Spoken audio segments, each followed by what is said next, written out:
Hello everyone, I'm Susan, a 32-year-old woman. I consider myself fortunate to have grown up with a father who was a successful entrepreneur and provided for our family generously. However, I want to emphasize that my privileged upbringing didn't turn me into a snob. While I enjoyed the finer aspects of life, I also valued humility and recognized that I was more than just a wealthy kid. Unfortunately, once people became aware of my background, they often jumped to conclusions, assuming I was merely another spoiled rich girl. This was disheartening and made it hard for me to build genuine friendships. Instead of finding true companions, I frequently encountered envy, leaving me feeling alone and craving meaningful connections. Then came Michael. Our encounter felt like a scene from a fairy tale, and in a whirlwind of romance, we tied the knot just 4 months after we began dating. It might sound reckless, but I was swept away by the experience. For the first time, I understood what it meant to truly love and be loved, and I held on to that feeling tightly. Michael became my everything, my partner, my rock, and my source of stability in a chaotic world. Yet, life is never without its hurdles, and mine manifested through family dynamics. Michael's parents, John and Elizabeth, were doubtful about our relationship from the beginning. Their concerns were rooted in stereotypes regarding my affluent upbringing, fearing I might bring heartbreak, manipulation, or the pitfalls of a lavish lifestyle into their son's life. It pained me that they judged me without truly knowing who I was, and I longed for their acceptance. I went above and beyond to prove that I wasn't the spoiled girl they imagined. Then, something happened that transformed everything. A few months after Michael and I exchanged vows, Elizabeth unexpectedly reached out to me one sunny afternoon. Her unusually upbeat tone made me uneasy, signaling that something unusual was about to unfold. Elizabeth began with light-hearted small talk, then delivered a surprising revelation. She and John wanted to take a luxurious vacation. They had been saving for this dream getaway, and their excitement was contagious, promising an adventure they had long anticipated.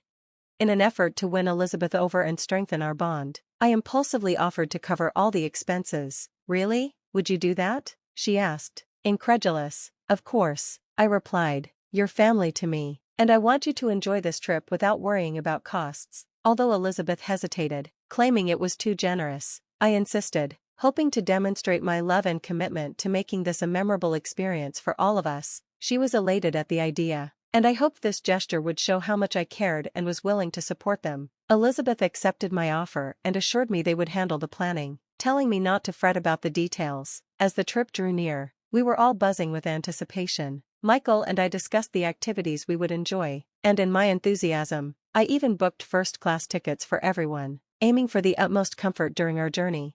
The day we arrived in Turkey was nothing short of magical. The country's vibrant colors, bustling markets, and rich culture instantly captivated us. For Michael, John, and Elizabeth, experiencing their first international trip was a joyful awakening. Even though I had been to Turkey before, seeing it anew through their eyes rekindled my admiration for the place. As the most seasoned traveler in our group, I eagerly took on the role of tour guide. I was excited to show them around, especially the enchanting city of Istanbul, and to introduce them to the delightful local cuisine. Everything seemed perfect as we delved into the Turkish experience, sharing moments of wonder and discovery. Elizabeth appeared grateful for my involvement, and we were all relishing the trip. However, the joyful atmosphere shifted dramatically upon our arrival at the extravagant Stardust Hotel chosen by Elizabeth. As I began to unpack in our lavish hotel suite, John abruptly informed me that I wouldn't be staying with them in such luxury. Instead, they had arranged alternate accommodations for me. At first, I thought he was joking, so I laughed it off and continued unpacking. But then Michael, my husband, gestured for me to pause and pay attention. Elizabeth, with a smirk, clarified that the 5-star hotel was solely for them, while I was to stay at a motel. My shock was palpable. I couldn't comprehend what was happening. I turned to Michael for some kind of justification or support, but his silence only deepened my frustration. I demanded an explanation, struggling to understand their cruel intentions. Elizabeth and John didn't hold back in revealing their true feelings. They accused me of being arrogant and claimed this was their method of teaching me humility. They criticized my offer to cover the trip's costs and the first-class tickets, viewing these gestures not as kindness, but as displays of wealth.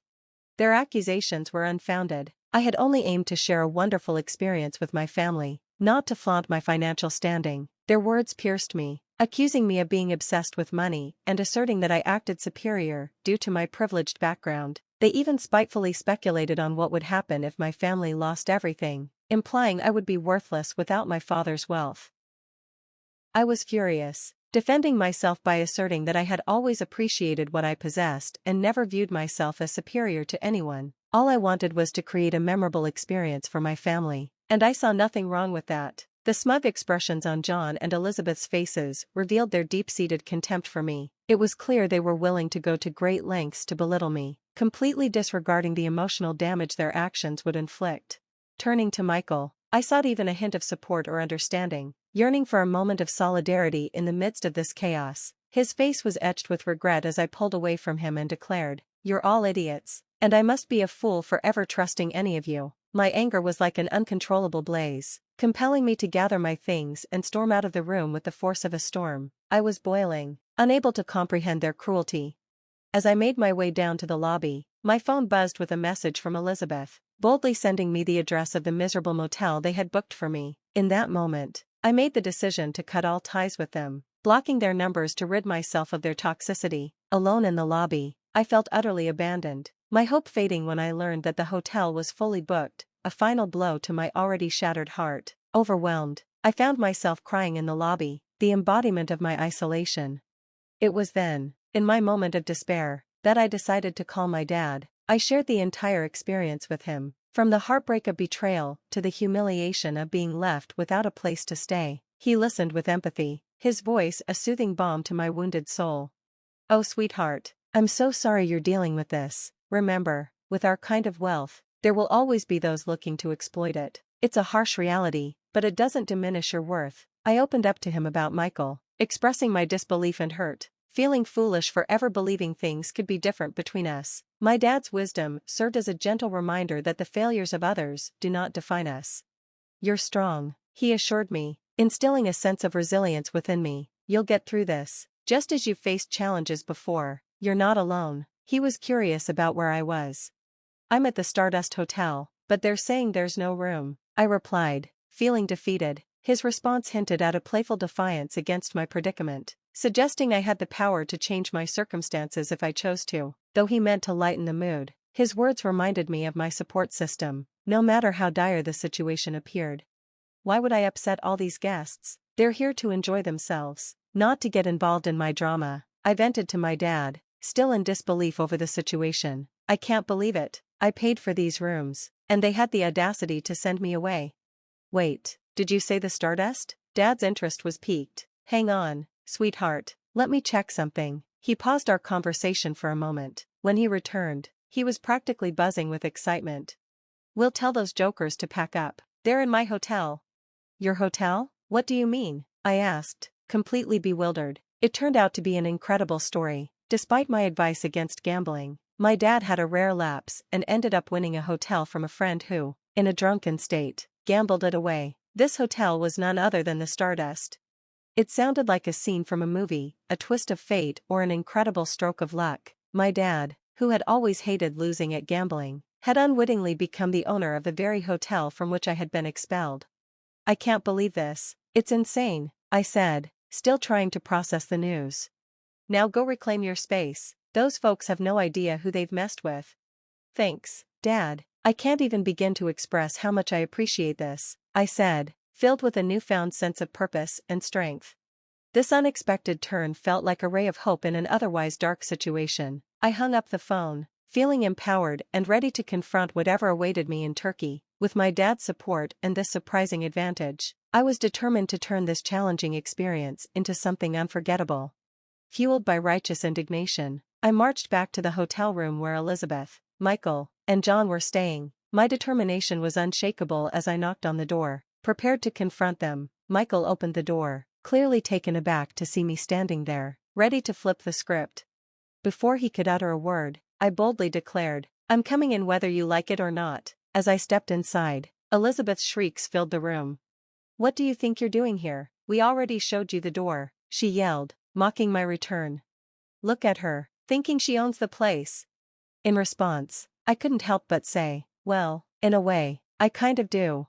Elizabeth shot back, accusing me of being so entitled that I thought every luxury was mine by right. She threatened to call security, relishing the idea of me being escorted out. Little did she know, the security team was already with me, stepping forward at my cue to begin clearing out their belongings, much to John's shock and confusion. "What in the world is happening here?" John managed, utterly bewildered. Seizing the moment, I dropped the bombshell.